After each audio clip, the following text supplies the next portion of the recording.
ವೀಕ್ಷಕರೆಲ್ಲರಿಗೂ ಸಾಪ್ತಾಹಿಕ ಭವಿಷ್ಯವಾಣಿ ವಿಶೇಷ ಕಾರ್ಯಕ್ರಮಕ್ಕೆ ಸ್ವಾಗತ. ಸ್ನೇಹಿತರೆ, ಫೆಬ್ರವರಿ 19 ರಿಂದ ಫೆಬ್ರವರಿ 25 ರವರೆಗಿನ ಮಕರ ರಾಶಿಯವರ ಭವಿಷ್ಯವನ್ನು ತಿಳಿದುಕೊಳ್ಳೋಣ. ಈ ವಾರ ಮಕರ ರಾಶಿಯವರ ಫಲಾಫಲಗಳೇನು, ಗ್ರಹಗತಿಗಳು ಹೇಗಿರಲಿವೆ, ಕೌಟುಂಬಿಕ ಸಾಮಾಜಿಕ ಜೀವನ ಹಾಗೂ ವ್ಯಾಪಾರ ವಹಿವಾಟು ಹೇಗೆ ನಡೆಯಲಿದೆ, ಅಲ್ಲದೆ ಯಾವೆಲ್ಲ ಸಮಸ್ಯೆಗಳು ನಿಮ್ಮನ್ನು ಈ ಸಾಪ್ತಾಹಿಕದಲ್ಲಿ ಕಾಡಲಿವೆ, ಅವುಗಳಿಗೆ ಪರಿಹಾರಗಳೇನು ಎಂಬುದನ್ನು ತಿಳಿಯಲು ಈ ವಿಡಿಯೋವನ್ನು ಸಂಪೂರ್ಣವಾಗಿ ವೀಕ್ಷಿಸಿ. ವಿಡಿಯೋ ಪ್ರಾರಂಭಿಸೋದಕ್ಕೂ ಮುನ್ನ ನೀವಿನ್ನೂ ನಮ್ಮ ಚಾನೆಲ್ ಸಬ್ಸ್ಕ್ರೈಬ್ ಮಾಡದೇ ಇದ್ದರೆ ಕೂಡಲೇ ನಮ್ಮ ಚಾನೆಲ್ ಸಬ್ಸ್ಕ್ರೈಬ್ ಮಾಡಿ. ಹೆಚ್ಚಿನ ವಿಡಿಯೋ ಅಪ್ಡೇಟ್ಗಾಗಿ ಪಕ್ಕದ ಬೆಲ್ ಐಕಾನ್ ಬಟನ್ ಕ್ಲಿಕ್ ಮಾಡಿ. ಈ ವಾರದ ಚಂದ್ರನ ಸಂಚಾರ ರೋಹಿಣಿ ನಕ್ಷತ್ರದಿಂದ ಪೂರ್ವ ಫಾಲ್ಗುಣಿಯವರೆಗೆ. ಸ್ನೇಹಿತರೆ, ಈ ವಾರ ವೃತ್ತಿಗೆ ಸಂಬಂಧಿಸಿದ ಒತ್ತಡದಿಂದಾಗಿ ನೀವು ಕೆಲವು ಸಣ್ಣ ಅನಾರೋಗ್ಯದಿಂದ ಬಳಲಬಹುದು. ಆದ್ದರಿಂದ ನಿಮ್ಮ ಮನಸ್ಸನ್ನು ಶಾಂತಗೊಳಿಸಲು ಮತ್ತು ವಿಶ್ರಾಂತಿ ಪಡೆಯಲು ಸ್ನೇಹಿತರು ಮತ್ತು ಕುಟುಂಬದೊಂದಿಗೆ ಸ್ವಲ್ಪ ಸಮಯ ಕಳೆಯಿರಿ ಮತ್ತು ಸಾಧ್ಯವಾದರೆ ನೀವು ಅವರೊಂದಿಗೆ ಸಣ್ಣ ಪ್ರವಾಸಕ್ಕೆ ಹೋಗಲು ಸಹ ಯೋಜಿಸಬಹುದು. ಚಂದ್ರನ ಚಿಹ್ನೆಗೆ ಸಂಬಂಧಿಸಿದಂತೆ ಶನಿಯು 2ನೇ ಮನೆಯಲ್ಲಿರುವುದರಿಂದ ಈ ವಾರ ನಿಮ್ಮ ಆರ್ಥಿಕ ಜೀವನಕ್ಕೆ ಉತ್ತಮವಾಗಿರುತ್ತದೆ. ಆದರೆ ವಾಹನ ಚಾಲನೆ ಮಾಡುವವರು ವಾಹನ ಚಲಾಯಿಸುವಾಗ ಸ್ವಲ್ಪ ಜಾಗ್ರತೆ ವಹಿಸುವಂತೆ ಸೂಚನೆ ನೀಡಲಾಗಿದೆ. ಏಕೆಂದರೆ ಯಾವುದೇ ಹಾನಿಯಿಂದಾಗಿ ನಿಮ್ಮ ಹಣವನ್ನು ನೀವು ಖರ್ಚು ಮಾಡಬೇಕಾಗಬಹುದು. ಆದರೆ ಈ ವಾರ ಈ ನಿರಾಶೆಗಳ ಹೊರತಾಗಿಯೂ ನೀವು ಹೆಚ್ಚು ನಿರುತ್ಸಾಹವನ್ನು ಪಡೆಯುವುದಿಲ್ಲ ಮತ್ತು ಏನು ಸಂಭವಿಸದ ರೀತಿಯಲ್ಲಿ ನೀವು ಸಾಮಾನ್ಯ ಜೀವನವನ್ನು ನಡೆಸುತ್ತೀರಿ. ಈ ವಾರ ನಿಮ್ಮ ಮನಸ್ಸು ಅನೇಕ ವಿಷಯಗಳಿಂದ ಗೊಂದಲಕ್ಕೊಳಗಾಗಬಹುದು. ಆದರೆ ಎಲ್ಲಾ ಸಮಸ್ಯೆಗಳ ಹೊರತಾಗಿಯೂ ನೀವು ನಿಮ್ಮ ಕೆಲಸದ ಬಗ್ಗೆ ಗಮನಹರಿಸಿದರೆ ಖಂಡಿತವಾಗಿಯೂ ನೀವು ಯಶಸ್ಸು ಮತ್ತು ಪ್ರತಿಷ್ಠೆಯನ್ನು ಪಡೆಯುತ್ತೀರಿ.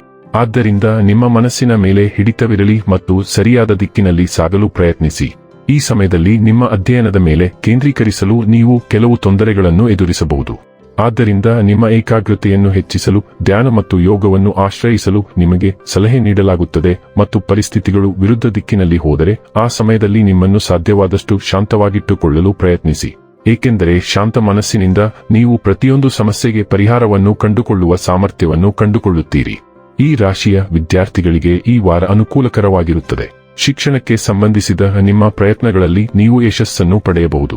ಉದ್ಯೋಗಸ್ಥರಿಗೆ ಈ 7 ದಿನಗಳು ಬಹಳ ಮುಖ್ಯವಾಗುತ್ತವೆ.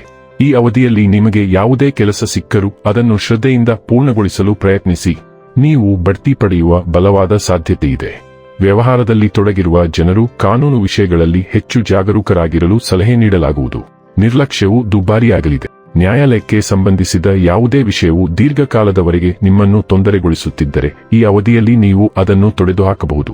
ಆರೋಗ್ಯಕ್ಕೆ ಸಂಬಂಧಿಸಿದಂತೆ ಈ ಅವಧಿಯಲ್ಲಿ ನಿಮ್ಮ ಆಹಾರದ ಬಗ್ಗೆ ಹೆಚ್ಚು ಕಾಳಜಿ ವಹಿಸಲು ಸಲಹೆ ನೀಡಲಾಗುವುದು. ನಿಮ್ಮ ರಾಶಿಯಲ್ಲಿ ಕುಜ ಶುಕ್ರ ಇದ್ದಾರೆ. ಕುಜ ಟೆನ್ಷನ್ ಅಥವಾ ಕಾವನ್ನು ಕೊಡುತ್ತಾನೆ. ಶುಕ್ರ ನಿಮಗೆ ಯೋಗಕಾರಕ ಗ್ರಹ ತಂಪನ್ನು ಕೊಡುತ್ತಾನೆ. ನಿಮ್ಮ ಆಲೋಚನೆ ನಿರ್ಧಾರಗಳೇ ನಿಮ್ಮನ್ನು ಗೊಂದಲದಲ್ಲಿ ಕೆಡವುತ್ತದೆ. 2ನೇ ಮನೆಯಲ್ಲಿ ಶನಿ ಸೂರ್ಯ ಕೌಟುಂಬಿಕವಾಗಿ ಅಶಾಂತಿ ಉಂಟು ಮಾಡುತ್ತಾನೆ. ಆದರೆ ಶನಿ ಸೂರ್ಯರ ಜೊತೆ ಬುಧ ಇರುವುದರಿಂದ ಇದು ವಿಕೋಪಕ್ಕೆ ಹೋಗದಂತೆ ತಡೆಯುತ್ತದೆ. ಧನಲಾಭವು ತಕ್ಕಮಟ್ಟಿಗೆ ಇದೆ. 3ನೇ ಮನೆಯ ರಾಹು ಒಬ್ಬನೇ ಬಲ ಈಗ ನಿಮಗೆ ಧೈರ್ಯ ಸಾಹಸಗಳನ್ನು ಕೊಟ್ಟು ಸಮಸ್ಯೆಗಳಿಂದ ಪಾರಾಗುವಂತೆ ಮಾಡುತ್ತಾನೆ. ಕೆಲವೇ ದಿನಗಳಲ್ಲಿ ಗುರುಬಲ ಬಂದು ಶುಭ ಸಂಗತಿಗಳು ಜರುಗುತ್ತದೆ. ನಿಮ್ಮ ಈಗಾಗಲೇ ಹಣಕಾಸು ಮೌಲ್ಯಗಳು ಮತ್ತು ಸ್ವಮೌಲ್ಯದಲ್ಲಿದೆ ಮತ್ತು 2ನೇ ಮನೆಗೆ ಶುಕ್ರ ಪ್ರವೇಶದಿಂದ ಹಣಕಾಸಿನ ವಿಷಯಗಳಿಗೆ ಸಂಬಂಧಿಸಿದಂತೆ ನೀವು ಕೆಲವು ಒಳ್ಳೆಯ ಸುದ್ದಿಗಳನ್ನು ಪಡೆಯುತ್ತೀರಿ. ಮಂಗಳವು ಶಕ್ತಿಯನ್ನು ಚುಚ್ಚುತ್ತದೆ ಮತ್ತು ಹಣಕಾಸಿನ ಅನ್ವೇಷಣೆಗಳಿಗೆ ಚಾಲನೆ ನೀಡುತ್ತದೆ. ಸಂಪನ್ಮೂಲಗಳನ್ನು ನಿರ್ವಹಿಸುವಲ್ಲಿ ಮತ್ತು ಹಣಕಾಸಿನ ಗುರಿಗಳನ್ನು ಅನುಸರಿಸುವಲ್ಲಿ ದೃಢವಾದ ಕ್ರಮವನ್ನು ತೆಗೆದುಕೊಳ್ಳಲು ವ್ಯಕ್ತಿಗಳನ್ನು ಪ್ರೇರೇಪಿಸುತ್ತದೆ. ಈ ಸಾಗಣೆಯು ವಸ್ತು ಭದ್ರತೆ ಮತ್ತು ಸಮೃದ್ಧಿಯ ಬಯಕೆಯನ್ನು ಹುಟ್ಟುಹಾಕುತ್ತದೆ. ಗಳಿಕೆ ಮತ್ತು ಖರ್ಚು ವಿಷಯಗಳಲ್ಲಿ ದಿಟ್ಟ ನಿರ್ಧಾರಗಳನ್ನು ಪ್ರೇರೇಪಿಸುತ್ತದೆ. ಶುಕ್ರವು ಐಷಾರಾಮಿ, ಸೌಂದರ್ಯ ಮತ್ತು ಸಾಮರಸ್ಯದ ಸ್ಪರ್ಶವನ್ನು ಸೇರಿಸುತ್ತದೆ. ಆದ್ದರಿಂದ ನೀವು ಯಾರೊಬ್ಬರಿಂದ ಕೆಲವು ಉಡುಗೊರೆಗಳನ್ನು ನಿರೀಕ್ಷಿಸಬಹುದು ಅಥವಾ ಅವರು ಬಂದು ನಿಮ್ಮನ್ನು ಮೆಚ್ಚುತ್ತಾರೆ. ನಿಮ್ಮ ವೃತ್ತಿ ಜೀವನವನ್ನು ಮರು ಮೌಲ್ಯಮಾಪನ ಮಾಡುವ ಸಮಯ ಅಥವಾ ಹೊಸ ಉದ್ಯೋಗಾವಕಾಶಗಳು ಕಂಡುಬರುತ್ತವೆ. ನಿಮ್ಮ 3ನೇ ಮನೆ ಸಂವಹನ ಮತ್ತು ಮಾನಸಿಕ ಚಟುವಟಿಕೆಯು ಸೂರ್ಯ ಮತ್ತು ಬುಧದ ಸಾಗಣೆಯಿಂದ ಸಕ್ರಿಯಗೊಳ್ಳುತ್ತದೆ. ಸೂರ್ಯನು ಈ ಪ್ರದೇಶವನ್ನು ಬೆಳಗಿಸುತ್ತಾನೆ, ಅದನ್ನು ಚೈತನ್ಯ ಮತ್ತು ಸ್ವಯಂ ಅಭಿವ್ಯಕ್ತಿಯ ಬಯಕೆಯಿಂದ ತುಂಬಿಸುತ್ತಾನೆ. ನಿಮ್ಮ ಆಲೋಚನೆಗಳು ಮತ್ತು ಆಲೋಚನೆಗಳನ್ನು ಇತರರೊಂದಿಗೆ ಹಂಚಿಕೊಳ್ಳಲು ನೀವು ಸಿದ್ಧರಾಗಿರುತ್ತೀರಿ. ಉತ್ಸಾಹಭರಿತ ಸಂಭಾಷಣೆಗಳಲ್ಲಿ ತೊಡಗುತ್ತೀರಿ ಮತ್ತು ಬೌದ್ಧಿಕ ಪ್ರಚೋದನೆಯನ್ನು ಬಯಸುತ್ತೀರಿ. ಈ ಸಾಗಣೆಯು ನೆಟ್ವರ್ಕಿಂಗ್, ಸಣ್ಣ ಪ್ರವಾಸಗಳು ಮತ್ತು ಕಲಿಕೆಯ ಪ್ರಯತ್ನಗಳನ್ನು ತರುತ್ತದೆ. ಜೊತೆಗೆ ಒಡಹುಟ್ಟಿದವರು, ನೆರೆಹೊರೆಯವರು ಮತ್ತು ಪರಿಚಯಸ್ಥರೊಂದಿಗೆ ಕೆಲವು ಸಂಪರ್ಕಗಳನ್ನು ತರುತ್ತದೆ. ಬುಧದ ಉಪಸ್ಥಿತಿಯು ಸಂವಹನಕ್ಕೆ ಬುದ್ಧಿ, ಹೊಂದಿಕೊಳ್ಳುವಿಕೆ ಮತ್ತು ಕುತೂಹಲದ ಸ್ಪರ್ಶವನ್ನು ಸೇರಿಸುತ್ತದೆ, ಸ್ಪಷ್ಟತೆಯನ್ನು ಹೆಚ್ಚಿಸುತ್ತದೆ ಮತ್ತು ಮಾಹಿತಿಯ ವಿನಿಮಯವನ್ನು ಸುಗಮಗೊಳಿಸುತ್ತದೆ. ಇದು ಜ್ಞಾನವನ್ನು ಸಂಗ್ರಹಿಸಲು, ಸಾಮಾಜಿಕ ವಲಯಗಳನ್ನು ವಿಸ್ತರಿಸಲು ಮತ್ತು ಒಬ್ಬರ ತಕ್ಷಣದ ಪರಿಸರವನ್ನು ರೂಪಿಸುವಲ್ಲಿ ಸಂವಹನದ ಶಕ್ತಿಯನ್ನು ಅಳವಡಿಸಿಕೊಳ್ಳುವ ಸಮಯವಾಗಿದೆ. 25ನೇ ತಾರೀಕಿನಂದು ಹುಣ್ಣಿಮೆಯು 9ನೇ ಮನೆಯಲ್ಲಿ ಉದಯಿಸುತ್ತದೆ. ಉನ್ನತ ಕಲಿಕೆ, ಪ್ರಯಾಣ ಮತ್ತು ಆಧ್ಯಾತ್ಮಿಕತೆಯ ವಿಷಯಗಳನ್ನು ಬೆಳಗಿಸುತ್ತದೆ. ಈ ಸಮಯದಲ್ಲಿ ನಿಮ್ಮ ನಂಬಿಕೆ ಮತ್ತು ನಂಬಿಕೆ ವ್ಯವಸ್ಥೆಯನ್ನು ಹೈಲೈಟ್ ಮಾಡಲಾಗುತ್ತದೆ. ನೀವು ಅವರ ಆಧ್ಯಾತ್ಮಿಕ ತಿಳುವಳಿಕೆಯನ್ನು ಆಳವಾಗಿ ಅನುಭವಿಸುವಿರಿ ಅಥವಾ ಅವರ ಶೈಕ್ಷಣಿಕ ಅನ್ವೇಷಣೆಯಲ್ಲಿ ಪೂರ್ಣಗೊಳ್ಳುವ ಪ್ರಜ್ಞೆಯನ್ನು ಅನುಭವಿಸುವಿರಿ. ವಿಶಾಲ ದೃಷ್ಟಿಕೋನಗಳನ್ನು ಅಳವಡಿಸಿಕೊಳ್ಳಲು, ಪ್ರಯಾಣ ಅಥವಾ ಬೌದ್ಧಿಕ ಅನ್ವೇಷಣೆಗಳ ಮೂಲಕ ಹೊಸ ಹಾರಿಜಾನ್ಗಳನ್ನು ಅನ್ವೇಷಿಸಲು ಮತ್ತು ಜೀವನದ ಪ್ರಯಾಣದಲ್ಲಿ ಅರ್ಥವನ್ನು ಹುಡುಕುವ ಸಮಯ ಇದು.